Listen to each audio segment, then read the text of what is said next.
तो दोस्तों आज हम बात करते हैं फिजिक्स के कंप्लीट फार्मूले और न्यूमेरिकल के बारे में जो बोर्ड में अक्सर आपसे पूछे जाते हैं। और दोस्तों आपको ये फार्मूले अगर जो इस वीडियो को आप पूरा देखते हो तो आपके जो डाउट हैं वो सारे क्लियर हो जाएंगे। हम आपको ये भी बताएंगे कि ये फार्मूले किस जगह पर यूज करे जाते हैं। एक एक चीज आपको बताई जाएगी किस जगह पर यूज किए जाते हैं, कहाँ पर यूज किए जाते हैं और कौन से पार्ट में कौन सा इंपॉर्टेंट फार्मूला है। दोस्तों आपको ज्यादा डरने वाली बात नहीं है क्योंकि क्लास 10 फिजिक्स में ज्यादा फार्मूले नहीं है। तो चलिए वीडियो स्टार्ट करते हैं। तो दोस्तों हम आपको बिल्कुल लिमिटेड बाय फार्मूले बताएंगे। जो फार्मूला सबसे मैंने उसी को बताया जाएगा और जो भी वीडियो में बताया जाएगा उसको आप तैयार कर लीजिएगा या फिर लिख लीजिएगा। चलिए फिर वीडियो स्टार्ट करते हैं। सबसे पहला जो आपका चैप्टर है वो है आपका प्रकाश। सबसे पहला जो आपका चैप्टर है वो है आपका प्रकाश। दोस्तों ये आपका फिजिक्स का चैप्टर है और जो सबसे पहला जो फॉर्मूला है आपका वो है V I is equal to V R. ये क्या होता है, जो आपतन कोण होता है वो सदैव परावर्तन कोण के बराबर होता है। ये फॉर्मूला वहां पर लगता है। जो आपतन कोण जो होता है वो सदैव परावर्तन कोण के बराबर होता है। ये फॉर्मूला वहां पर यूज किया जाता है। और दोस्तों मैं लिख देता हूं, आपतन कोण सदैव परावर्तन कोण के बराबर होता है।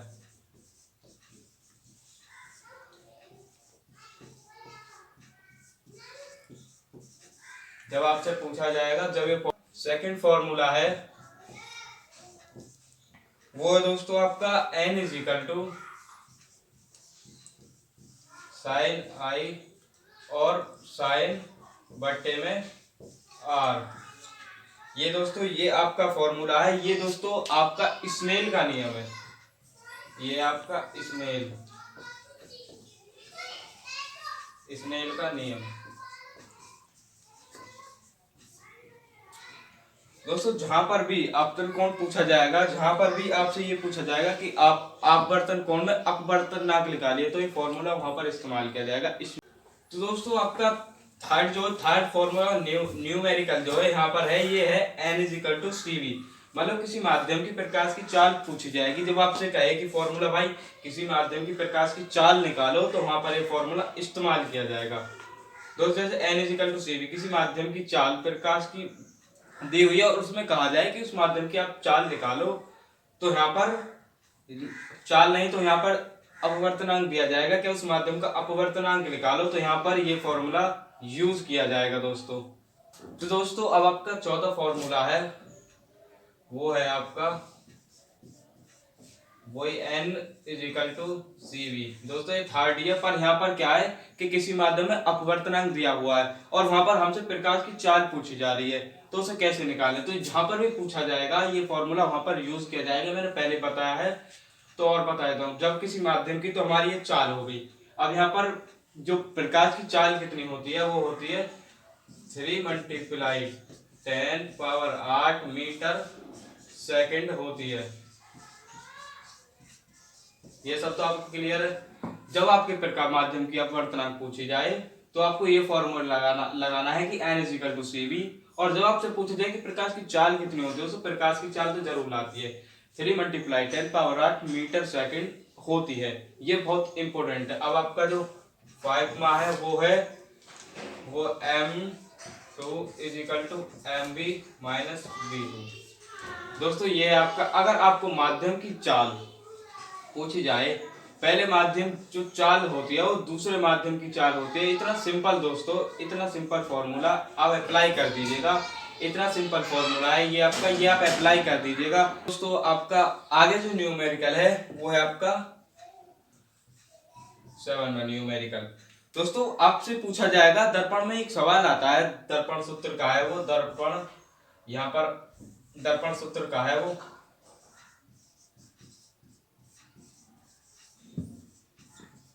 दर्पण सूत्र का है वो है 1/f is equal to 1/v plus 1/u।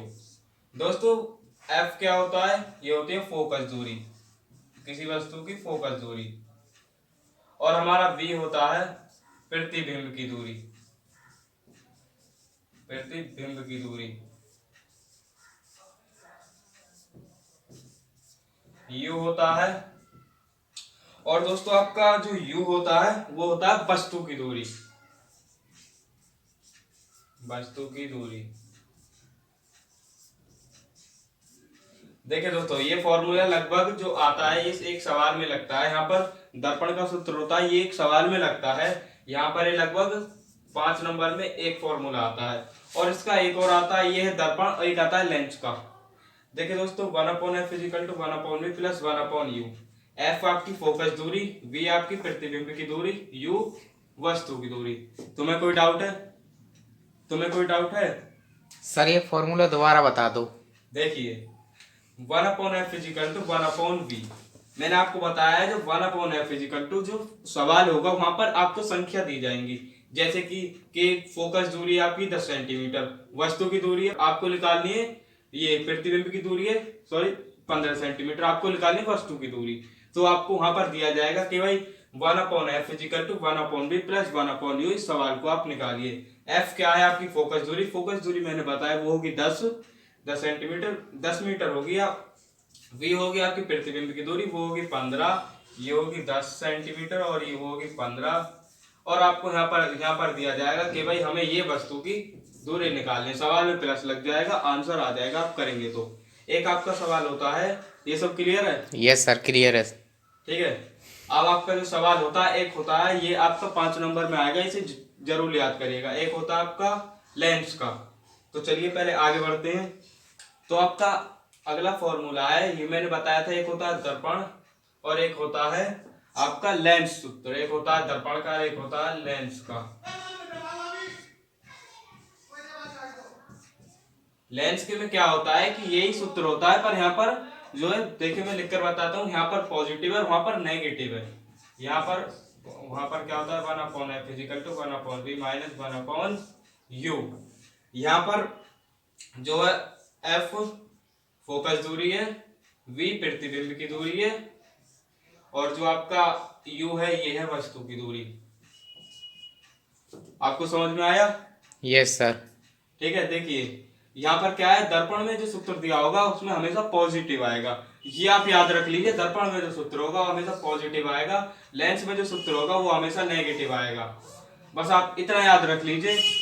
आपके फॉर्मूले समझ में आ गए हो तो ठीक है। ये फॉर्मूले दर्पण का आपको मैंने बताया था 5 नंबर में जरूर पूछा जाएगा। ये 2 सवाल आते हैं, एक होता है प्लस का, एक होता है माइनस का। ये भी 5 नंबर में पूछा जाएगा, जरूर ही पूछा जाएगा। एक होता है दर्पण सूत्र, एक होता है लेंस सूत्र। दोनों में एक एक सवाल आता है, वो सवाल 5 नंबर का आता है। दोनों में 5 नंबर का, एक 5 नंबर एक 5 नंबर, दोनों सवाल आते हैं आपके 10 नंबर के। अगर जब आपने ये ठीक से पढ़ लिया, आप उन सूत्रों को ध्यान से मत पढ़ो पर इन सूत्रों को जरूर पढ़ो। तो दोस्तों सबसे ज्यादा जो फॉर्मूले पूछे जाते हैं वो पूछे जाते हैं विद्युत पाठ से। किससे पूछे जाते हैं? विद्युत से। इसलिए मैं आपको इसका एक मेन इंपोर्टेंट फॉर्मूला बताता हूँ। इससे 2-3 फॉर्मूले आते हैं, इससे 2 फॉर्मूले आते हैं 10 नंबर के, और भी आते हैं लेकिन वो इतने इंपॉर्टेंट नहीं होते। इससे जो विद्युत चैप्टर जो होता है उसमें सबसे ज्यादा फॉर्मूले पूछे जाते हैं। एक फॉर्मूला आता है ओम का। ओम का फॉर्मूला बहुत इंपॉर्टेंट होता है। V is equal to I multiply R। ये होता है ओम का, ओम का नियम, ओम का नियम का सूत्र। ये दोस्तों फॉर्मूला बहुत ज्यादा पूछा जाता है। V is equal to I multiply R। Ohm का नियम दोस्तों, ओम का नियम आप याद कर लीजिए, गारंटी के साथ कह रहा हूं, ओम का नियम जरूर आता है। ओम का नियम आता ही आता है दोस्तों। एक जो फॉर्मूला पूछा जाता है वो है आपका 9वां है आपका श्रेणी क्रम।